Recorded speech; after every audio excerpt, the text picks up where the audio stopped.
The first thing I noticed in Greece was the wind, not the postcards. The meltemi came off the Aegean like a vow you couldn't take back, dry and insistent, licking whitecaps into a blue that seemed digitally enhanced. I had promised myself I was only here to film, keep the lens between me and whatever trouble found us. That lasted exactly until Theo lifted my suitcase with that grin built to smooth a customs line and said, "Maya, we're going to make history." Behind him, Layla was cramming a guidebook into her backpack and squinting at the ferry timetable.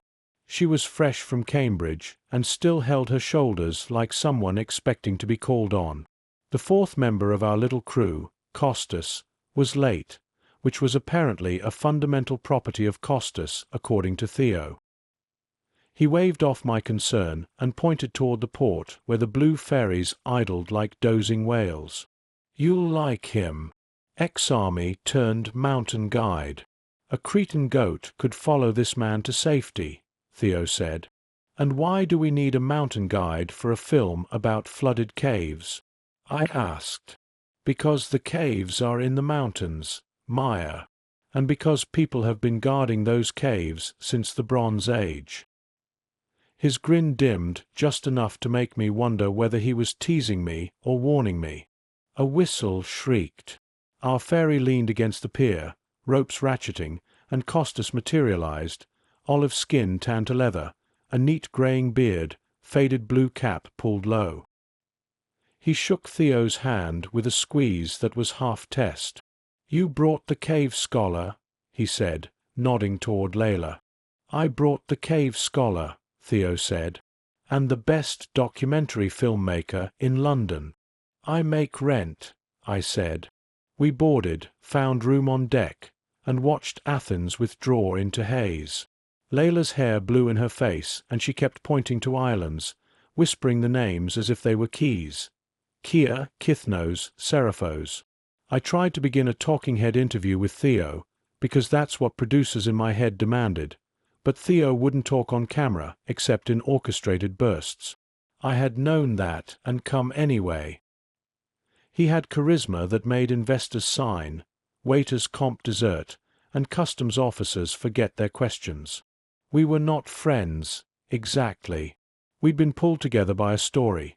Coastal storms had dropped the sea level in pockets along the Cretan coast, revealing cave systems sealed since Minoan times. Divers had found ceramics and carvings, and someone, Theo's someone, had found something else, something that needed a quick, controlled narrative before it blew up on social media. That's how he sold it. "We're shepherding truth," he told me on the phone. "Or at least nuance. Cretans have a way of making their island feel like a country, and their country feel like a rumor. In Heraklion the light was paler, the sun higher, the air less forgiving. Costas drove a battered Land Rover southwest into mountains that looked sketched in charcoal. I filmed from the back seat, terraced olive groves, white chapels with red roofs, goats nibbling thorn. Every winding turn put the sea behind us and the mountains ahead, as if we were driving into a spine. Layla couldn't contain her facts. The Meltemi peaks in July and August. It's a pressure differential with the Balkans. The Minoans had wind harps, shallow pipes in temple walls, so the gods could sing. You don't need to put that in the film, but you might want to. Everything is B-roll until it's not, I said. Costas ignored us and let the Land Rover complain in all the gears. After an hour, the asphalt surrendered to a road of powdered stone. After 2 hours, the road surrendered to memory. I watched the blue horizon break into a dozen cobalt slits as the gorge widened and then narrowed again. We didn't speak much. Theo fiddled with his phone, searching for a signal to text donors or lovers or both.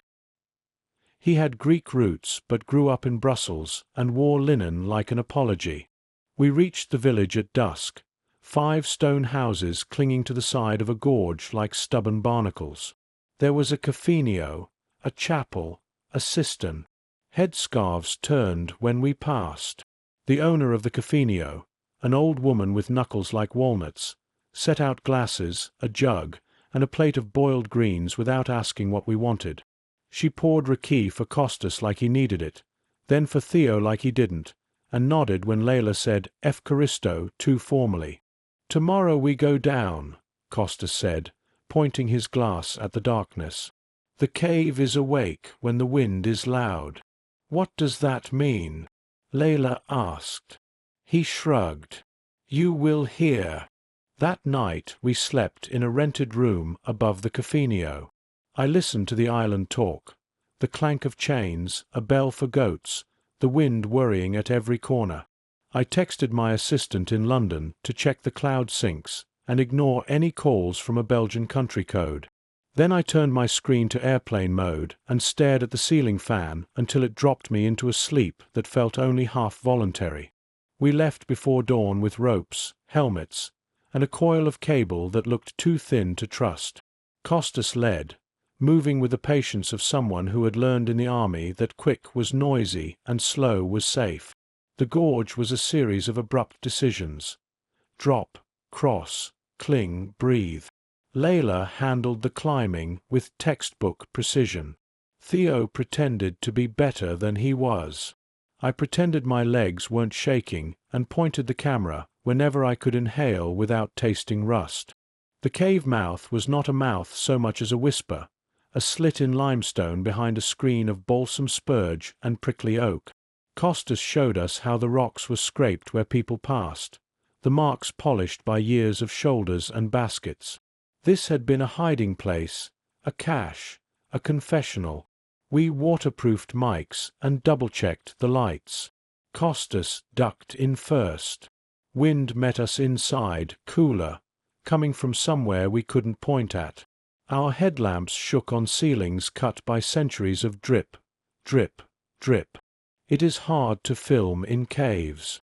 The light makes shadows bolder than anything above ground. People become silhouettes of themselves, and sound arrives a half-second late, like an afterthought. Layla kept touching the walls.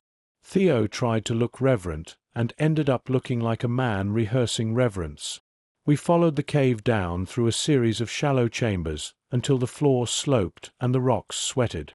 My lens fogged, cleared, fogged again. "What did they find?" I asked, finally, when Costas paused to listen to the stone. "Pottery.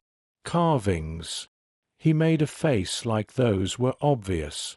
"And something that someone thinks is more important than it is." "I believe," I said. "I believe in stone and greed. The rest is politics with storytelling." We came to a pool the size of a room, its surface black until our lights drew ribbons on it. The ceiling pinched down, forcing us to crouch on a narrow ledge. Across the pool, a shelf of rock rose like a drowned altar. On it, faint scratches, linear signs that made Layla gasp. "Linear A," she whispered, "or a very good imitation." Theo's breath hitched. "Get that." I got it. Layla's trembling fingers, Costas's stillness, Theo's eyes eating light. He stepped onto the slick ledge before Costas could stop him. He recovered, laughed coolly for the camera that wasn't pointed at him, and squatted to run his hand an inch above the scratches. There were shallow depressions near the markings, like cups for offerings. In one, something gleamed under a film of calcite. "Don't touch," Layla said. "I'm not touching." He smiled for me again. "I'm admiring." Wind murmured somewhere beyond the pool. It ebbed and pulsed, almost rhythmic, then stopped hard like a held breath. Costas lifted his head. A low bone note rose, then a second above it. Not a voice. Not a machine. Not quite. "Wind harps," Layla breathed. "No one's been here long enough to build them," Theo said, but he looked less certain than he sounded. The note came again, joined by a rattle like pebbles in a jar. Costas raised a hand, and we went still. In the silence our headlamps hummed. My camera counted seconds I could feel in my throat. Then the sound changed shape, came closer, and became footsteps on stone. Costas turned off his light. The darkness broke my balance, and I grabbed slick rock, shoulders tightening. The footsteps stopped. A voice, male low, said in Greek, "You are late." Theo's face shifted into something I hadn't seen before. Not fear. Recognition. Costas clicked his light back on, beam cutting across the pool to catch shapes. Two men in dark clothes, one with a scarf tied bandit-wide across his face, the other bare-headed with silver hair. The bare-headed one smiled with the patience of grandparents and judges. "Theo," he said, "you were instructed not to bring a crowd." The wind sighed through a stone throat behind them. The bone note rose again. If you wanted it to be ghosts, it could be. If you wanted it to be physics, it was. Theo straightened and started talking. Not to us. He spoke in Greek that was softer than Costas's and faster than the silver-haired man's. I recorded and pretended I didn't understand. He called the man Kyrie Stavros. He said the film was necessary, the optics important. He said Layla had authenticated the scratches, untrue, and that I would keep locations confidential, also untrue. He said we were friends. The man listened until words became background. "We didn't agree to cameras," Stavros said, glancing at me. "That's my insurance," Theo said in English, smiling at me like we'd rehearsed a bit. "Transparency." Stavros didn't smile back. He pointed at the pool. "Your transparency waits on the far side like a dog." His voice warmed slightly as he turned to Layla. "You read the stones?" Layla swallowed. "Some. The script's undeciphered. But the hand looks modern in places. I'd need a lab." "A lab," Stavros repeated, rolling the word like a lozenge. "The caves were a lab once. The whole island, a lab. Now the lab is the internet."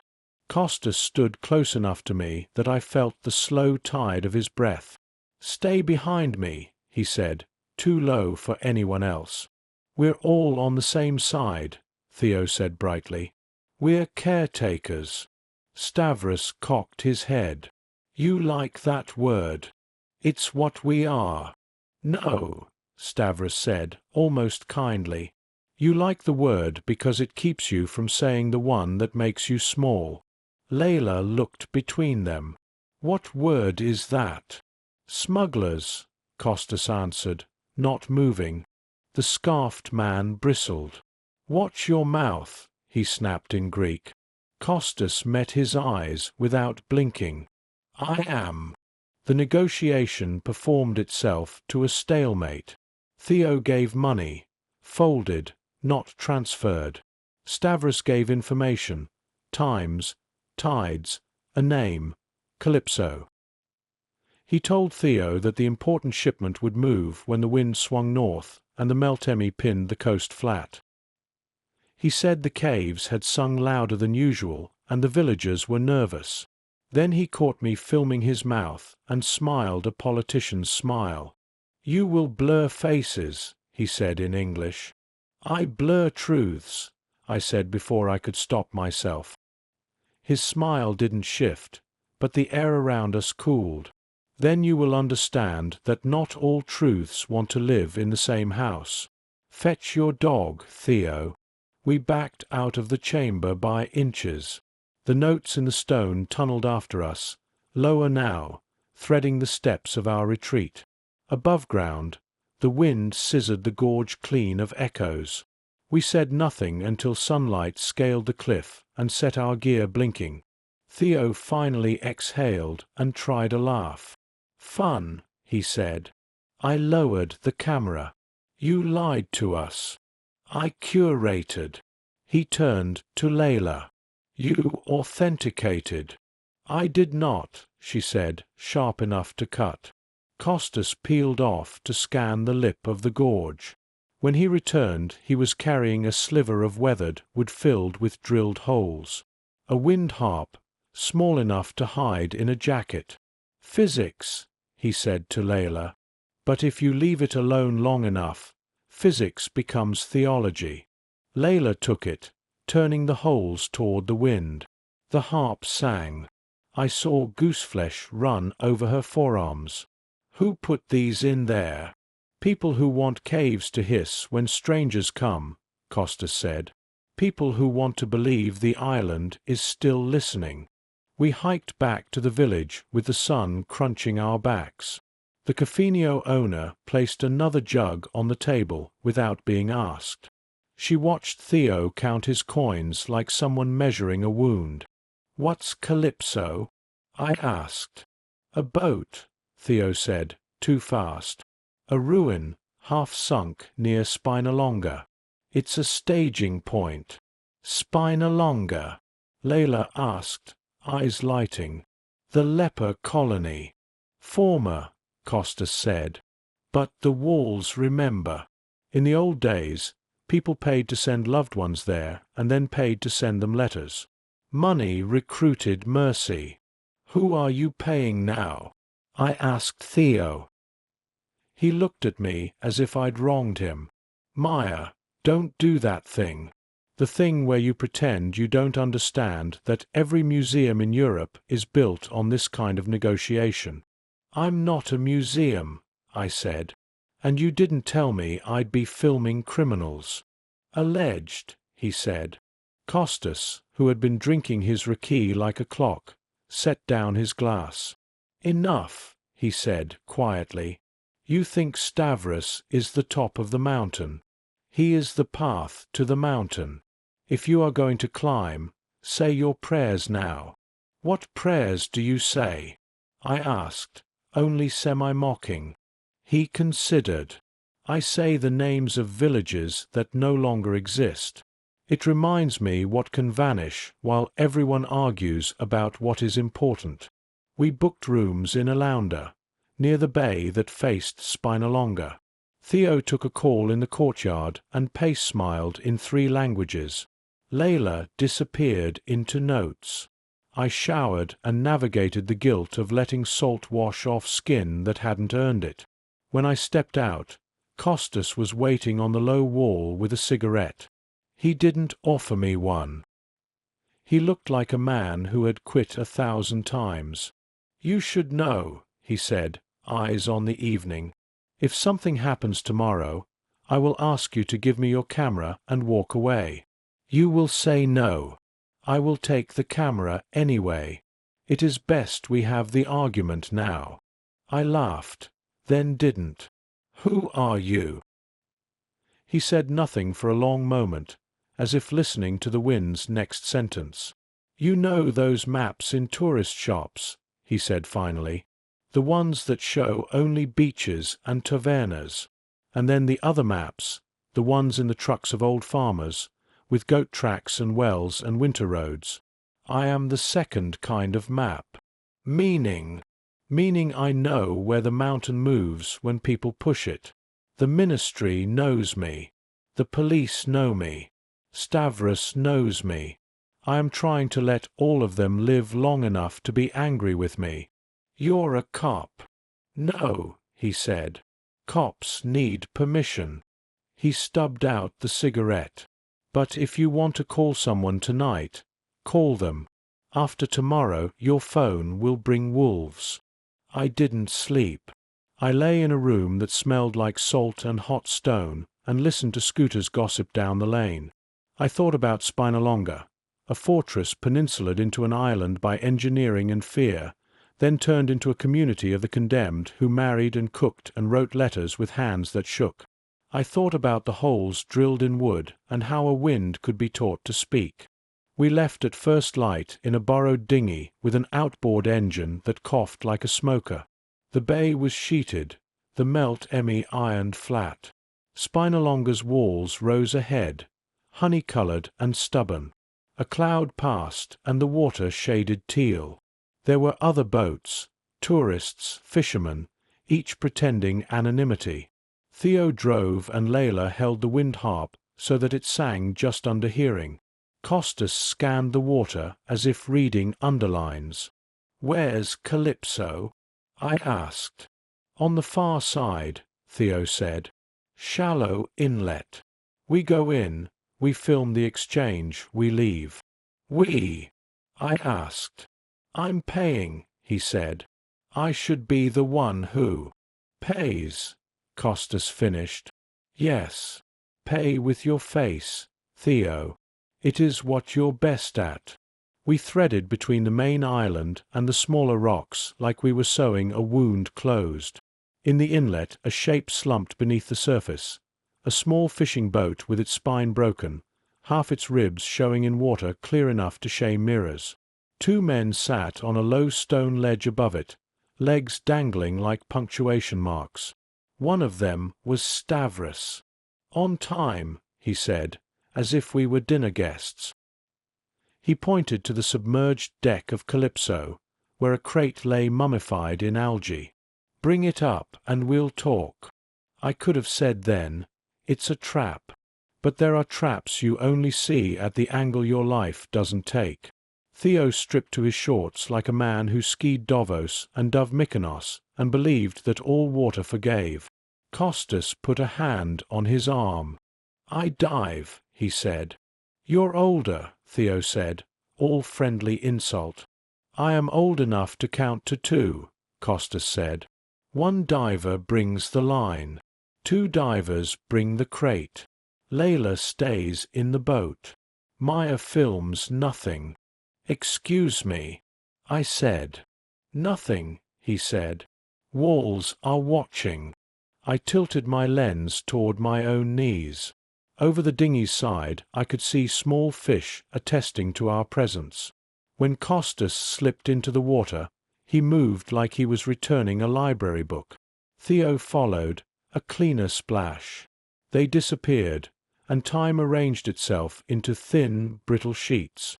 Layla's fingers shook where they gripped the wind harp. "If this is real," she whispered, "this changes my career." "If this is real," I said, "it changes your life." Bubbles broke the surface. A rope snaked up, then a corner of the crate. Theo surfaced, gasping, his eyes bright. "Help," he said, and Layla and I grabbed the line, hauling like stubborn sails. The crate cleared the lip of Calypso, shedding a bearded beard of algae. Costas surfaced last. He touched the crate respectfully, as if greeting a tired horse. And then everything accelerated. Boat wakes. Shouts bouncing off stone.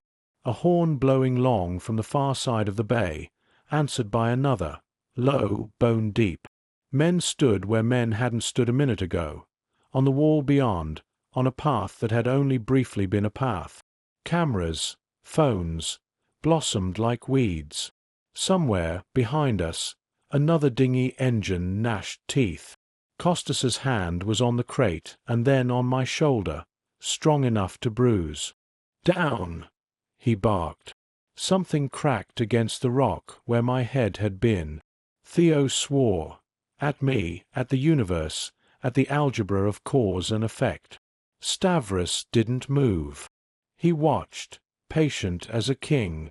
"Inside," he called, gesturing toward a gate in the fortress wall. "If you want to live long enough to spend your money." We ran. Spinalonga's interior felt like the ghost of a town remembering its chores.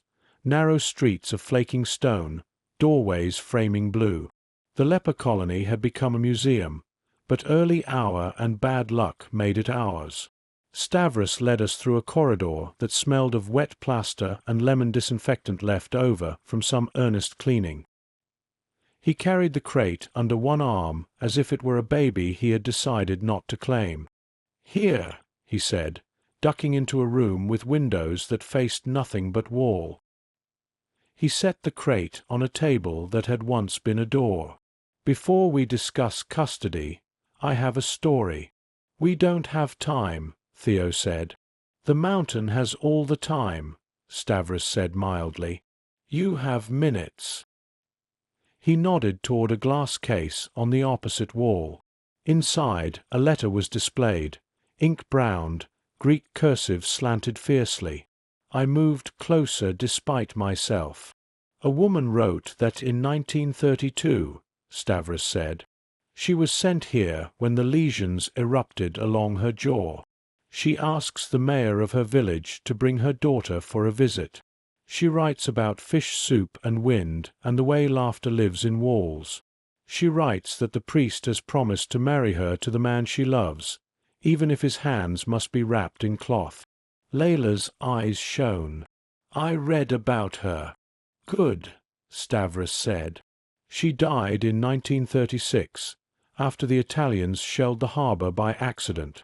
She'd kept a jar of perfume under her bed for the wedding. Another woman found it and wore it on Sundays. The jar is in the display case down the hall with a label that says nothing true." Theo made a show of glancing at his watch. Stavros ignored him. "The crate," he said, tapping it with a knuckle. "It contains a set of Cycladic figures recovered from a cave that was dry when these walls were stones in a hill. The figures are genuine. The scratches you saw are not. They were made by a man who sells beliefs to buyers who want to feel clever." "Then why are we—" Layla began. "Because the figures are genuine," he said softly, "and because the man who arranged all this believes he deserves to own them because his grandparents left Greece with a suitcase in 1967. He believes ownership cancels grief." We all looked at Theo. He smiled like it hurt. "Spare me," he said. "I'm the middleman. The money travels through me so that nothing sticks to my hands." "Nothing sticks?" I asked. "Your fingerprints are lacquer. You think I want the statues?" He laughed without a laugh. "I want the narrative. I want my name on the grant that returns them to a Greek museum after they pass through an American collection. The Theo Foundation funds repatriation. People clap. I get invited to Davos panels about ethical capitalism. The figures end up behind glass. Everyone wins." Costas leaned against the wall like it had betrayed him. "Everyone," he repeated very softly. Outside, a horn blew again. The answer came closer, low and high, the notes of wind harp and conch, physics and theatre. The door frame thrummed with it. I realized my hands were wrapped around the camera as if it could carry me. "Who is the buyer?" Layla asked. Stavros's mouth didn't move, but something in his face hardened. "People in dark suits who hire men who smile too easily," he said. "They sent a lawyer with soft hands and a driver with old scars. They will meet us on the causeway in 15 minutes, and we will perform being men." "And if we don't?" I asked. "Then we will perform being animals," he said. "But first—" He looked to Costas, and something passed between them that felt like an unsealed envelope.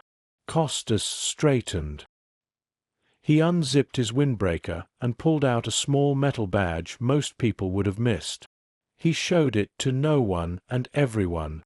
"Ministry of Culture," he said. "Antiquities Unit." He flicked his eyes at Theo. "You are under arrest for trafficking cultural property." Theo laughed again, but the room didn't laugh with him. "No," he said, measured. "No, I'm not." Costas's hand rested casually on the table, and I realized that at some point a pistol had appeared in it. He held it like a carpenter holds a tool he has learned to trust and distrust in equal measure. "We don't have to be dramatic," he said. "Call your friends and tell them the meeting is delayed. Tell them the wind changed." Theo's charm was a failing battery. "You won't shoot me," he said. "You need me to testify against Stavros." "I need you to stop talking," Costas said. Stavros watched them the way a shepherd watches two rams consider a fence. "He's not wrong," he said finally. "If this goes to court, you will need him alive." Costas's jaw moved once. He lowered the gun. Outside, the notes bent, as if someone had leaned their weight into the wind. Shouts bounced toward us, the vowel-rich Greek of men trying to look brave in front of other men. Stavros touched the crate again, almost tender. "We move," he said, "but not yet to the causeway." He led us along a whitewashed corridor into a chapel no bigger than a bedroom. An icon watched from the wall with a gaze that had learned to forgive and forget in a loop. In the corner, a trapdoor squatted under a frayed rug. Costas lifted it, revealing stone steps that sank into a house of earth. "Service tunnel," he said. "Supplies came this way when the sea was too angry. And other things, when officials were too curious." "What other things?" Layla asked. "Letters," he said. "Perfume." He went first. The air tasted like limestone and long decisions. In the tunnel, the sound of horns thinned to a rumor. Our footfalls added their own grammar. The light from my headlamp caught graffiti scratched in the stone. Names, dates, a crude heart. We reached a low door, and when Costas forced it with a shoulder, the smell of seaweed rose like an old friend.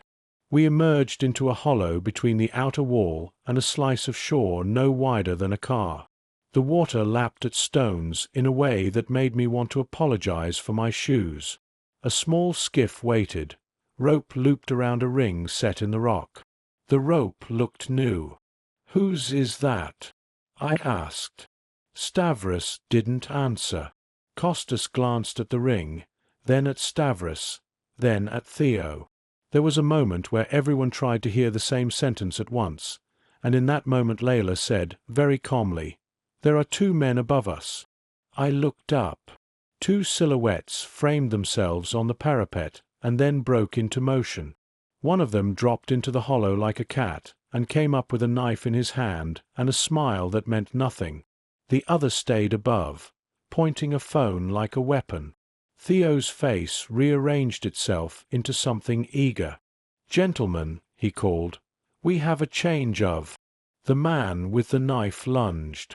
The next seconds refused to order themselves neatly.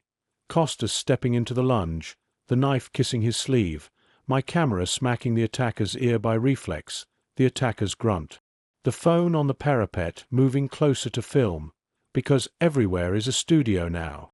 Theo shouting, "Stop!" in English, in Greek, in the language of people who have not stopped anything. The attacker recovered, slashed again, cut empty air.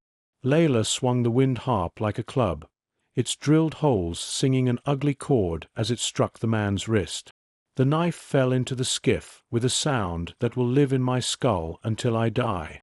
Costas slid forward, grabbed the man's collar, and introduced his face to the wall. Something audibly changed in the man's opinion of the day.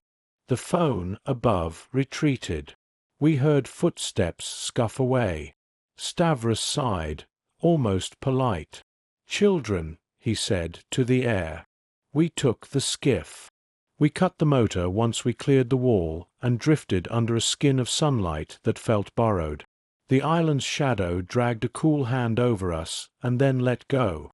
The bay revealed itself as a stage again, tourists pointing where they thought drama ought to be, fishermen pretending they had never seen drama, men in dark shirts clustering on the far pier like punctuation waiting for a sentence. Costas bled from a line on his forearm.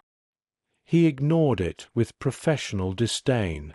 Theo was pale beneath his tan, which I admit gave me petty pleasure. Layla held the wind harp in her lap and touched her finger to one of the holes as if checking a pulse. "What now?" I asked. "Now," Costas said, "we turn a story into paperwork." Stavros had taken the tiller. He steered the skiff not toward the pier with the men in dark shirts, but toward a low, unassuming building on the mainland, the Coast Guard station. A Greek flag stubbed at the sky overhead as if to say patience had choices. Theo sat up. "You can't," he said to Costas. "Not like this. If you walk in with me, they'll shut down the whole island, seize every boat, make heroes into criminals. Let me call. Let me arrange." "Who?" I asked. "Your donor? Your driver with the old scars?" He flinched almost imperceptibly. "You don't know what you're stepping into." "I know," Costas said, "that if I wait for the mountain to move itself, we'll all be under it."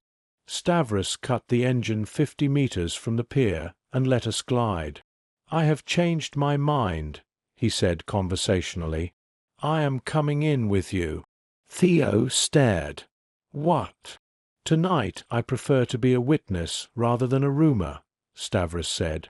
"Tomorrow we will see." We hit the pier with a knock that turned a few heads, but not enough. Inside, the station smelled like coffee that had learned to be patient. A woman behind the desk looked up and assessed the situation with an expression earned by 1,000 summer emergencies. She lifted the phone and spoke a few words that softened the air.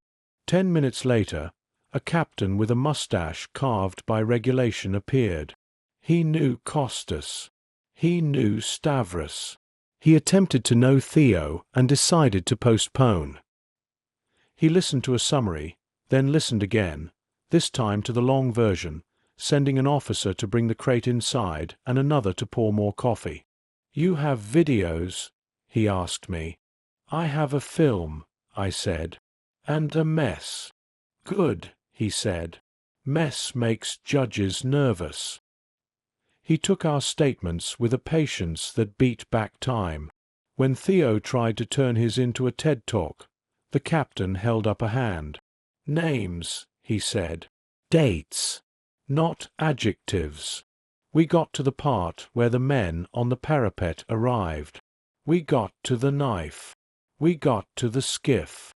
We did not get to whatever Theo was about to propose next, because the door opened and a lawyer walked in on soft shoes with hard laces and a miraculously perfect tie knot. He spoke with practiced frankness in Athens English. "My client will be happy to cooperate," he said, smiling at no one and everyone. "He is very concerned about the possibility of forgeries entering reputable collections and was conducting a private sting operation to expose the traffickers." "Theo," I said. He didn't look at me. "It's true," he said to the captain. "I was going to return the objects to the museum in Heraklion. A surprise ceremony. I have emails." "You have drafts of emails," I said. "Nevertheless," the lawyer said smoothly, "my client's intentions." "Intentions," the captain said, weary as a beach in August. "We will let the prosecutor translate those." He slid a form across the desk to Theo, then another to Stavros, then another to Costas, a summons to appear, a promise that the mountain would at least be measured. He paused before handing me one, perhaps weighing whether the camera in my bag was more weapon or witness. "You too," he said finally, "because people will ask why you were there. And I want them to ask you where to aim their questions. We were released like tangled kites. The crate was logged, photographed, sealed. A guard was placed beside it with a face that declared boredom a duty. Outside, the wind had come around. Flags cracked. The day had sharpened its edges again. We walked to the water without speaking. Tourists flowed around us like a forgiving river. Boats nosed in and out, confident in their rituals. Costas stopped at the low wall and watched the narrow strip of sea between island and shore. "I thought it would be Messier," Layla said softly. "It will be," Costas said. "The mess just moved indoors." Stavros chuckled without mirth. "They will call me a thug," he said. "They will call him," he flicked his chin at Theo, "a visionary with mistakes. That's the game. I am old enough to prefer boredom to games." He gave me a look I didn't yet know how to read. Make your film, he said. But don't make a myth when a man will do. I don't make myths, I said. He smiled as if at a child trying on a coat. You make what people will remember. He walked away without ceremony, folding himself into the crowd as if crowds were another kind of mountain path. Theo stood beside me for a moment, and I could feel him searching for a way to turn the scene into his own narrative. He failed. He went to his lawyer. Layla leaned on the wall, wind in her hair, the wind harp in her hands. Was any of it, she began, supernatural? I asked. Only the timing. We stared at Spinalonga, at the fortress that had been many things and would be many things again, and the water that kept secrets only temporarily. The horns sounded carried on the wind then, low and high, conch and drilled wood, stitched to the air like a seam. I looked for their source and found nothing suitable. I looked at Costas and found a man who had chosen his map and kept choosing it. What happens to the figures? Layla asked. They go to the museum, Costas said. They will be catalogued, corrected, misread, adored. Some schoolchildren will fall in love, and some thieves will make lists, and some curators will feel holy. They will rest. For a while. And us? I asked. He glanced at me, then at the horizon where the wind was writing its version of the story. You will cut your film, he said. You will leave out things that make you feel compromised. You will add a shot that you love because of the color of the water. You will be asked to choose between accuracy and safety and money and truth. You will pretend these are different doors. He pushed off from the wall. I will go home, he said. I will fix a roof and listen to a cousin talk about a boundary wall and answer a call from a prosecutor who leans too hard on his chair. And I will sleep badly for a week and then sleep, because people who do my work learn sleeping is part of it. And Theo? Layla asked. We'll remember that he is not the only one who can curate, Costas said. We didn't say goodbye right then. Greece has a way of letting goodbyes take the long road. I walked with Layla back to our rooms to scrub the day off our skin. She stopped under a jacaranda and said she had to call her supervisor. She would have to explain why the scratches were modern and the statues were ancient and both truths were dangerous. I left her to her call. In my room I opened my laptop and dumped footage into a folder I called, with a private joke, Physics. The bars crept across the screen. The hotel Wi-Fi had the stamina of an old mule. I wrote notes like a person trying to catch a song before it forgot itself. Interview beats, timelines, a shot list I would throw away tomorrow. Then I opened an email from a journalist friend in Athens I trusted with the parts of stories that have teeth. I told her where to look, who to call, which words not to trust. A knock came. I expected Layla. It was Theo. He came in without waiting for the word. He smelled like expensive soap and improvisation. He sat, uninvited, on the edge of the bed and leaned forward as if auditioning for sincerity. We can both win, he said softly. Let me help you cut it. We can shape the story so that the traffickers are exposed and the donors aren't scared away. You get your film. Greece gets its statues. I get to keep operating in a space where good outcomes are possible. You, I said, get a second life. We all need one, he said. Ask the island. I let the silence sit between us until it hardened. I should tell you, I said, that none of what you say matters right now. He blinked. Anger, then confusion.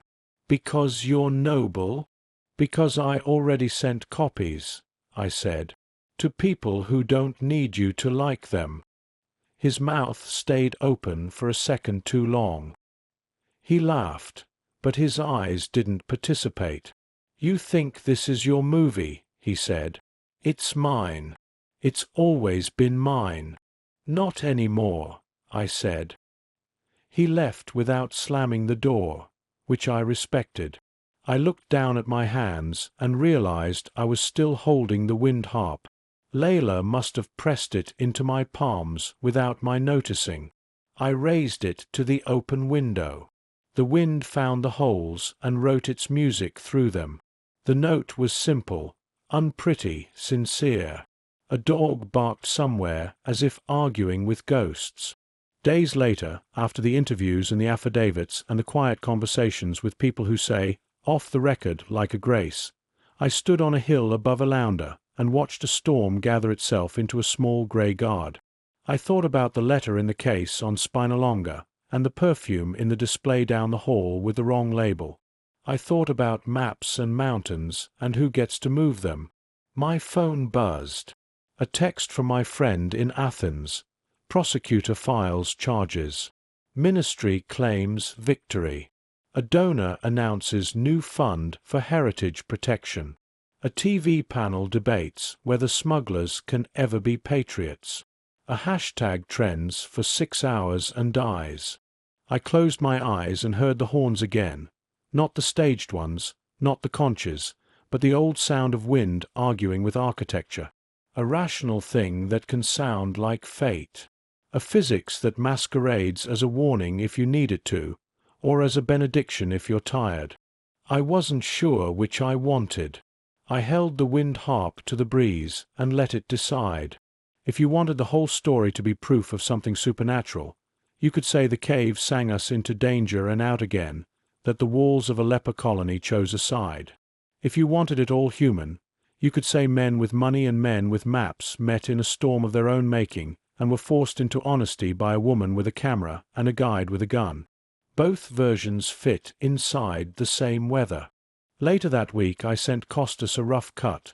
No faces, no coordinates, only edges and voices. He replied with a single sentence. The mountain moved enough this time.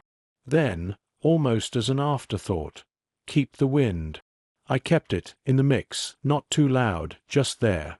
A low note threaded through stone, something that could be a warning or a song, depending on who you were when you heard it. And I didn't ask for permission to sleep. I did it like a person who intended to again.